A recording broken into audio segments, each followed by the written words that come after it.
Luis Espino, quien es un especialista en discurso y análisis político, ha presentado el libro López Obrador, el poder del discurso populista. Lo está publicando bajo el sello editorial Turner. Me da muchísimo gusto, Luis, saludarte y sobre todo felicitarte por esta obra, agradecerte esta primera entrevista sobre el asunto. No, al contrario, querido Carlos, muchísimas gracias por la felicitación y por la oportunidad de platicarle a tu público sobre el libro. Le metiste velocidad, querías que saliera antes de las elecciones, ¿estás tratando de sacudir al votante? No, mira, la verdad es que sale en estas fechas porque a eso me dediqué en los meses del encierro del año pasado, a analizar a fondo el discurso, los mensajes, la retórica del presidente, con el fin de comprender, pues, por qué sigue gozando de una elevada aprobación y sobre todo de la devoción genuina de millones de personas a pesar de los resultados de su gobierno. Esa paradoja me pareció todavía más profunda y más interesante viendo el manejo que hizo de la pandemia, precisamente. Sí. Y es esa pregunta la que trato de responder a través del análisis del discurso del presidente. O sea, ¿por qué si todo va mal el presidente tiene tan buena popularidad, no? En pocas palabras, ¿cuál es la respuesta que encontraste? Bueno, la respuesta es que él usa el lenguaje, él usa el discurso como un instrumento para controlar la percepción que los ciudadanos tienen de su persona y de sus decisiones, y lo hace como ningún otro político en México lo ha hecho.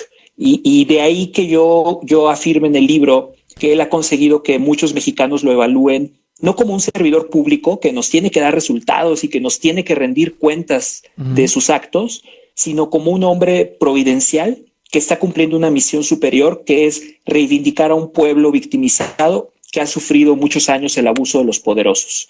Y eso es lo que a él le ha permitido construir un poderoso vínculo emocional con sus seguidores, que es impermeable a la evidencia y que pues justamente explica por qué los resultados no empatan con esta aprobación. Ahora, tú eres un presidente que sigue teniendo una popularidad alta considerando pues el desastre en el manejo de la pandemia, la crisis económica, la crisis de seguridad, el hecho de que ya hay escándalos de corrupciones en su familia. Es decir, lo pones en cualquier parte del mundo y sería un presidente con 14, 15% de aprobación. Y aquí tienes a un López Obrador en 57%, ¿no? Hoy salen las encuestas del Economista y del Financiero y lo ponen en 57%. Ahora, sigue estando alto, pero ya no es aquel presidente de 83%, ¿no? Sí, bueno, la hiperaprobación que tenía al inicio ciertamente era el resultado de las expectativas que había sobre su gestión y esta esperanza que él supo alimentar muy bien en la campaña. Pero a medida que vamos avanzando vemos que la gente además sí entiende, la mayoría, que las cosas no van bien en el país, porque ya cuando ves la aprobación por rubro, economía, seguridad, corrupción, etcétera, te das cuenta que la mayoría sí percibe que las cosas no van por buen camino. Pero él lo que ha logrado con el discurso, y es lo que explico en el libro, es que disociemos a la persona de su trabajo y de sus resultados.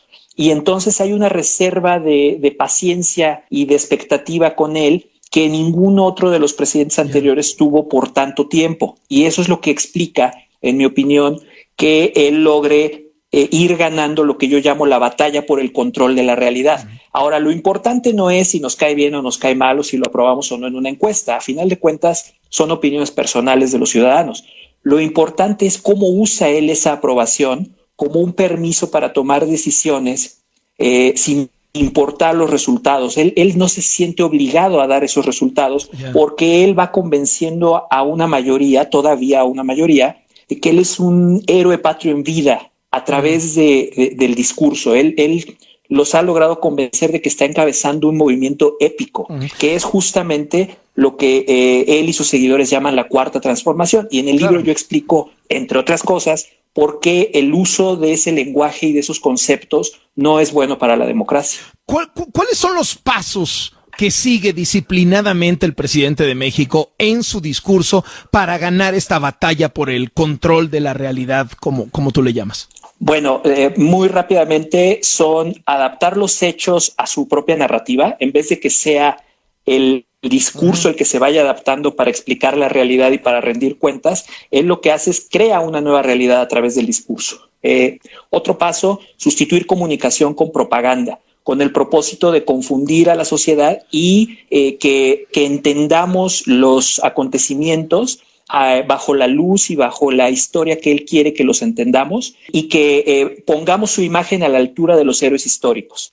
Otro paso muy importante que lo volvemos a ver justamente con el tema del metro es, ante las crisis, negar, minimizar y eludir, buscando siempre preservar su propia imagen como líder irreprochable. Y que pensemos que son sus adversarios los que están detrás de las conspiraciones y los complots, tratando de meterle el pie para que las cosas no le salgan bien.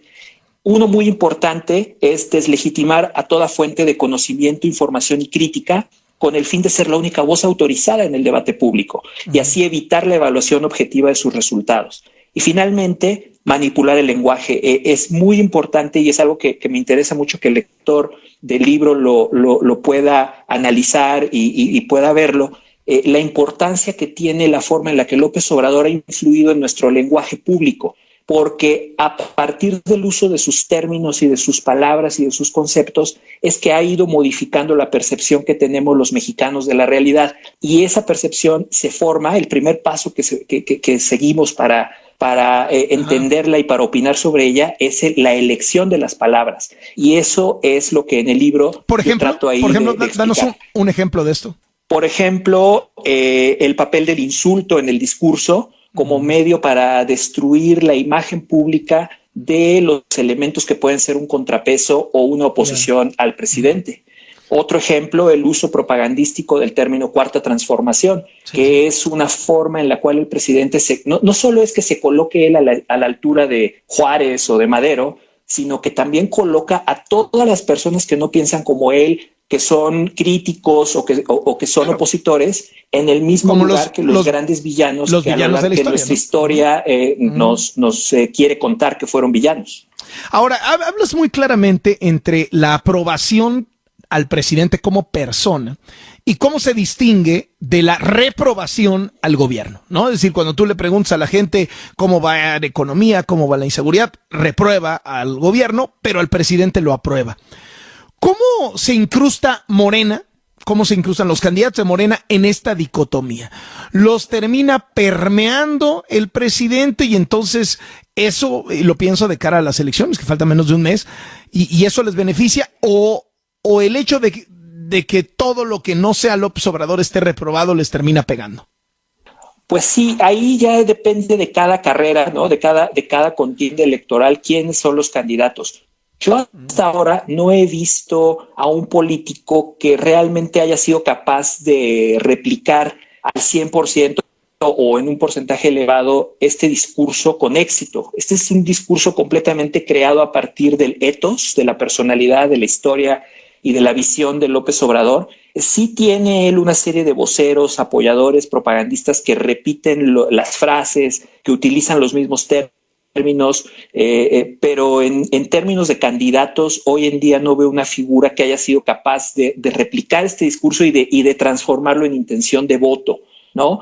Lo que creo que priva en el discurso, la emoción que le da fuerza a este discurso, sigue siendo el descontento con el pasado, con la clase política, con los partidos que tuvieron gobierno antes, y creo que eso es lo que le ha ayudado a Morena a seguir siendo esa marca que captura esa emoción y que le permite sentir a la gente que sí hay una alternativa para expresar ese descontento y también para tener la esperanza de que las cosas en verdad podrían llegar a cambiar de alguna manera, aunque, insisto, la evidencia nos diga lo contrario.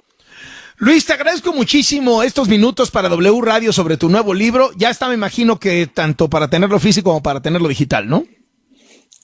Ahorita está ya físico en las principales librerías, en las grandes cadenas de libros. Ahí la pueden encontrar, próximamente en digital. Y al contrario, de verdad, muchísimas gracias por la oportunidad, Carlos. Se llama López Obrador, el poder del discurso populista. Luis Espino es un especialista en discurso y lo publica Editorial Turner. Muchas gracias, Luis. Saludos. Gracias, un abrazo, gracias.